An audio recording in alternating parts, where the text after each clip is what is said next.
Healthcare services. We really appreciate the vision of our executive governor, Alhaji Muhammad Yahya, for this kind of vision, because that's the only way to go. That's the only way to go. Out of pocket purchase is always deepening us into, catastrophic healthcare services in terms of poverty and so on. But we believe with this and with our individual and collective cooperation, we believe that this scheme is going to come on board and we will all be beneficiary and we'll all be happy that we are part of it. Thank you so much, Dr. Bakar Musa, and may God continue to lead you aright. And the Honorable Commissioner of Health is here. The only thing that I will add before even I invite the participants is that I know that you are going to start with the formal sector since you are talking about 1,002. But as you mentioned in the course of your own presentation, we have the larger chunk of the population that cannot afford this amount of money. So find a way, just like the Globe Communication Company have started joining people into the National Healthcare Insurance Scheme, in which you can be paying 1,000 naira monthly, and you can buy recharge card and be paying 1,000 naira. If you put everything together at the end of the year, you are paying 12,000 naira. And automatically, after 3 months of payment, you are entitled to benefit from the NHI services and so on. So you will start enjoying the services after your third installment, of payment into the services. So let's find a way, if it is going to be 200, if it is going to be 500 for the non-formal sector, so that we carry everybody along. But definitely, we must start from somewhere, and the effectiveness and the efficiency of the services, it's what we are talking about. So thank you so much, Dr. Musa. It is my pleasure to invite our medical elders who are going to be discussants of this very important issue.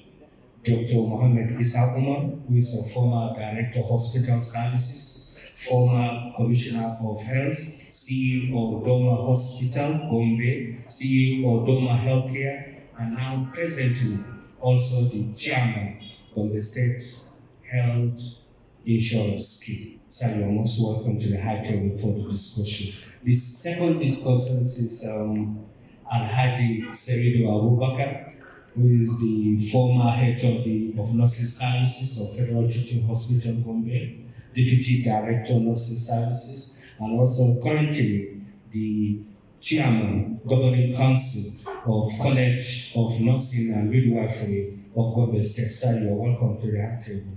You all have 5 minutes. Thank you very much.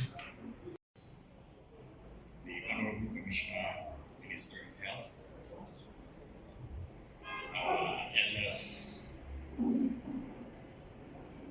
members of the various health professions, my brothers and sisters in Islam, Assalamu alaikum wa rahmatullahi wa barakatuh.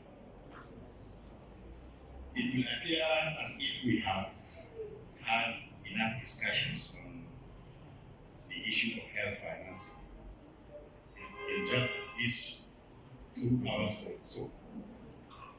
But I can assure you, if we are to spend the next 1 week discussing health insurance, we are not going to exhaust all the issues involved in health insurance in Nigeria.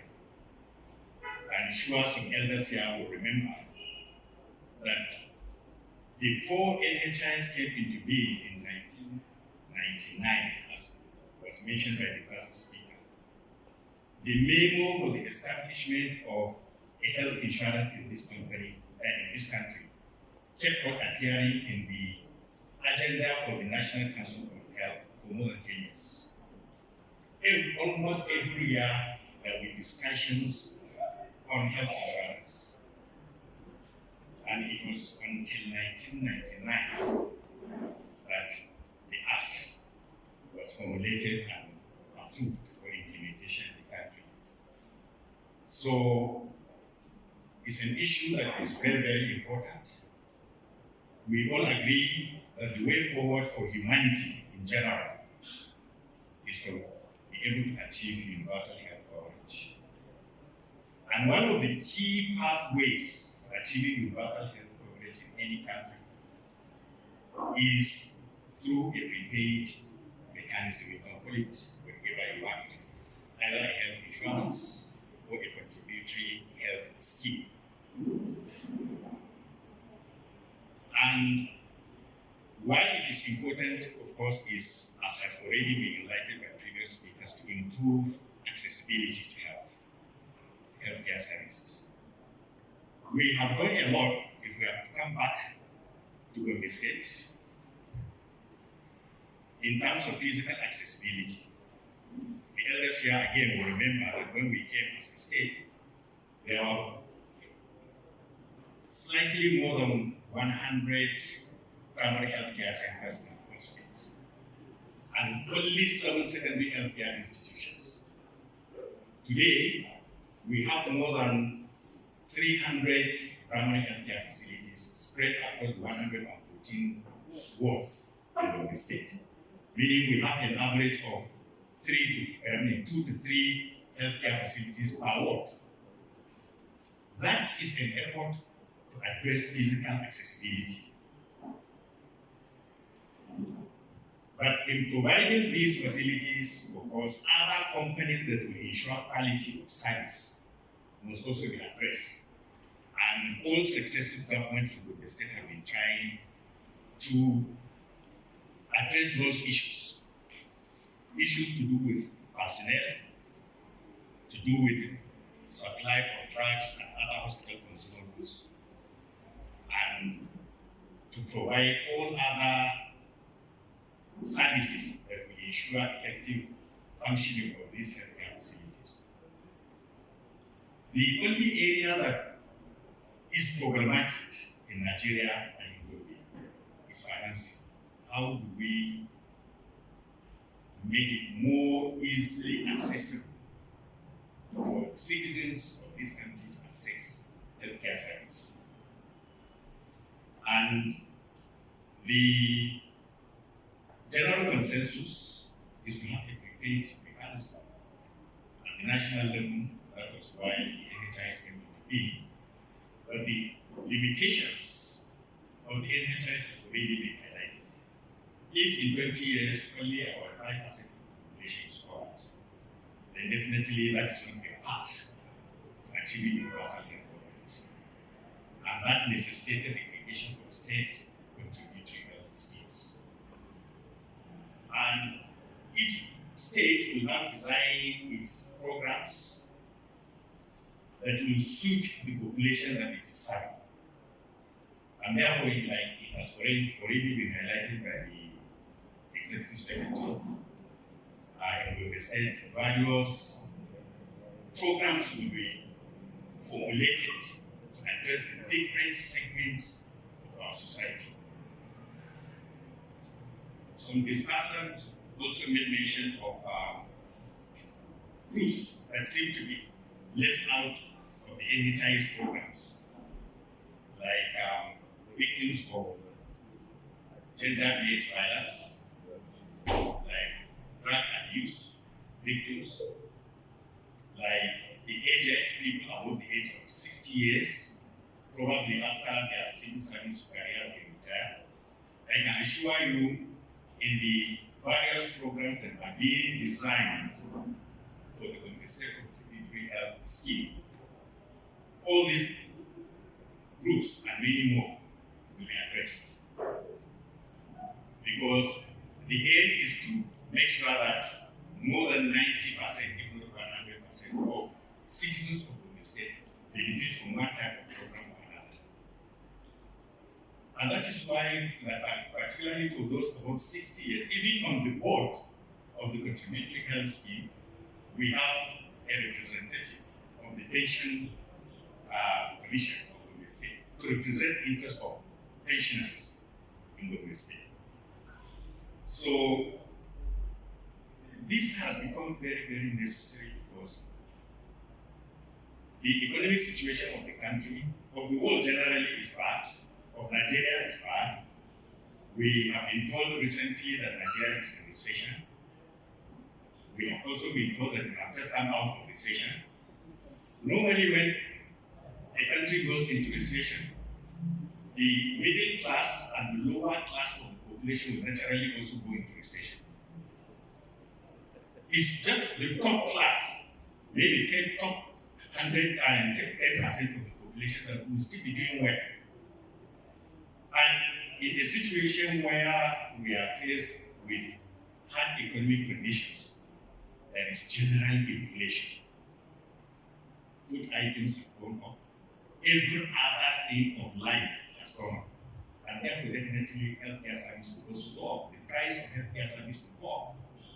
So if more than 70% of our population depend on out-of-pocket expenditure for health, it means we are not going to avoid the catastrophic health expenditure that we want to protect families from.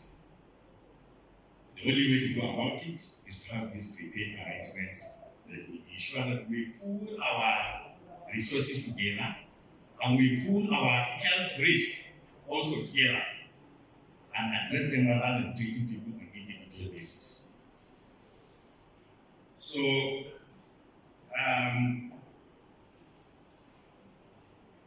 I know because of this is an Islamic function, we have been asked outside by so many people, is this thing Islamic? People want to know, is it Islamic because they call it health insurance? And I think the answer is very easy. It's just a nomenclature. You choose, like I said earlier, or you choose what you want to call it. At the national level, it is called national health insurance. But because of the sensitivity of our environment, ours is called contributory health scheme. It's a contributory health scheme. It's very, very Islamic. In Islam, we are taught to like our brothers, our colleagues, our neighbors when we like ourselves. So if I have the ability to access healthcare service very easily, I should wish all other members of my community to also have the same access.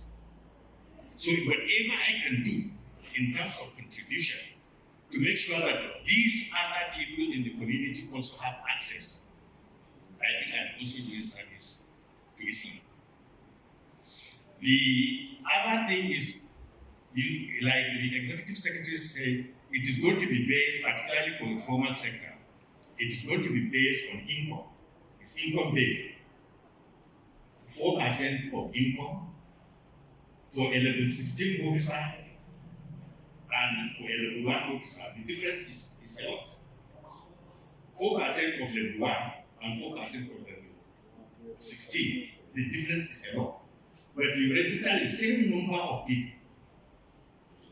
It means you are now ready as a very senior person in the society and in government to support your messenger, to support your driver, to support other subsidiary staff that you are working with, to make sure that they have access to the same quality of care that you have.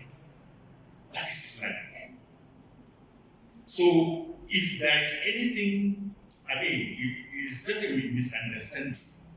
So, as healthcare workers, as Muslims, we have a responsibility to educate our people that this scheme is wholly Islamic. We should all participate in it and make sure that it takes off in the West as early as possible.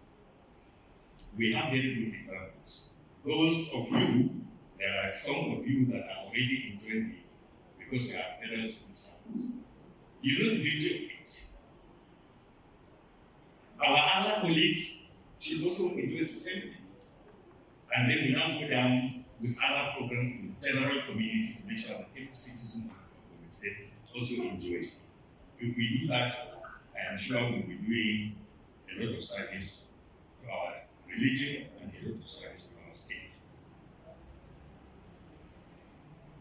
How do we make it better? The executive Secretary said, we have not even taken to start thinking of how to make it better. But the way to make it better is for all of us in Iman to be active participants, to be active advocates of the state social insurance health scheme, to enlighten members of the public, because members of the public will be relying on information that you will be giving us.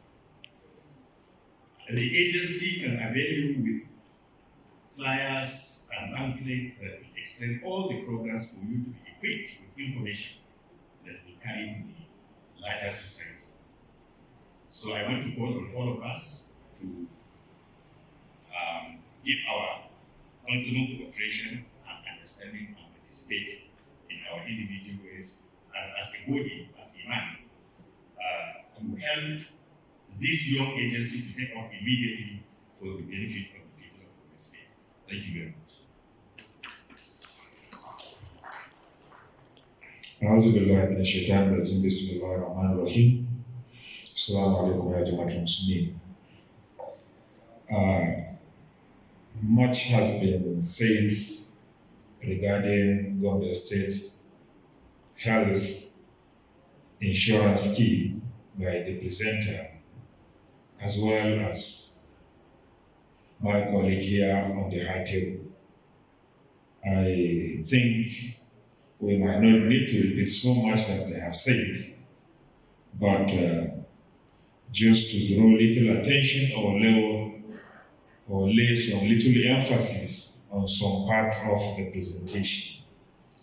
I want to mention that the issue of universal health coverage, it has received an international recognition for decades, and that is why the World Health Organization has set aside the 12th of December every year to celebrate universal health coverage. And the World Health Organization called on all member nations to provide affordable, quality healthcare services that is devoid of financial hardship.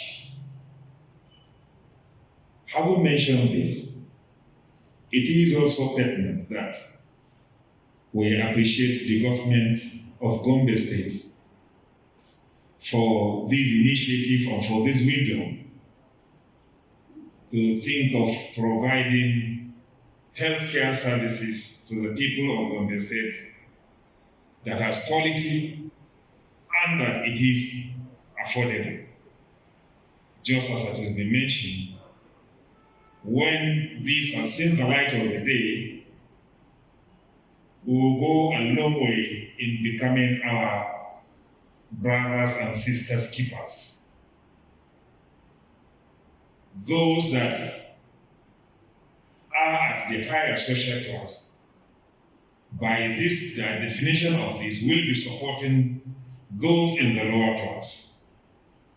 And it will also interest us to note that as Muslim brothers and sisters, during our daily 5 prayers in various mosques, and most importantly, during Friday prayers, you will see the less privileged when they stand up begging, requesting for people to come to their aid. Because of what? Because of one health challenge or the other that the family cannot be able to take care of. Mostly you see them with the healthcare facility card to support their request for help. And I feel if this National Health Insurance Scheme has taken up in Gombe State, it will actually take care of this equity that we are talking about. And of course, if this segment of the society,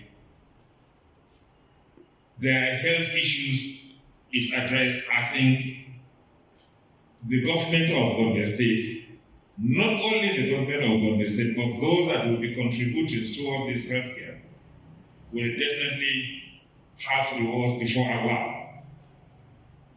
And therefore, I feel it is very, very pertinent that all hands should be on deck to support the state government in the movements towards actualizing the Gombe State Health Insurance Scheme.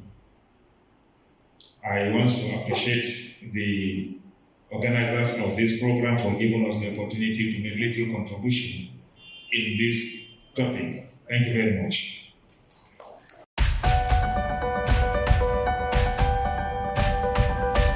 Taskar lafiya.